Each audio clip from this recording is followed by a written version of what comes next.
నమస్తే, welcome to GSR news. ప్రముఖ నిర్మాత శ్రీ వెంకటేశ్వర క్రియేషన్స్ అధినేత దిల్ రాజు ఇంట్లో ఐటీ సోదాలు జరుగుతున్నాయి. హైదరాబాద్లోని దిల్ రాజు ఇంట్లో ఐటీ అధికారులు సోదాలు నిర్వహిస్తున్నారు. దిల్ రాజు ఇంటితో పాటు నగరంలో పలుచోట్ల ఐటీ అధికారుల తనిఖీలు నిర్వహిస్తున్నారు. అంతేకాదు నగర వ్యాప్తంగా 55 బృందాలు సోదాలు నిర్వహిస్తున్నాయి. ఈ బృందాలు నిర్మాత దిల్ రాజు అయిన కుటుంబ సభ్యుల ఇల్లు, ఆఫీసుల్లో రైడ్స్ నిర్వహిస్తున్నాయి.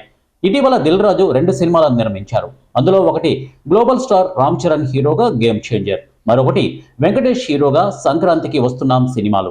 ఈ సినిమాల కలెక్షన్స్ నేపథ్యంతో ఈ రైడ్స్ జరుగుతున్నట్టు టాక్.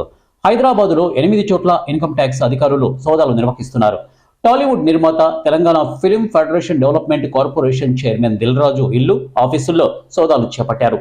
జనవరి 21 తెల్లవారుజామున జూబ్లీ హిల్స్ లోని ఉజాస్ విల్లాస్ లోని దిల్ రాజు ఆస్తులపై ఐటీ సోదాలు ప్రారంభించింది. ఆయన సోదరుడు, కుమార్తె, బంధువుల ఇళ్లలోనూ తనిఖీలు చేస్తున్నట్లు తెలుస్తోంది. ఆయన నిర్మించిన సంక్రాంతికి వస్తున్నాం సినిమా ఇటీవల విడుదలై 200 కోట్లకు పైగా కలెక్షన్లు రాబట్టిన సంగతి తెలిసిందే.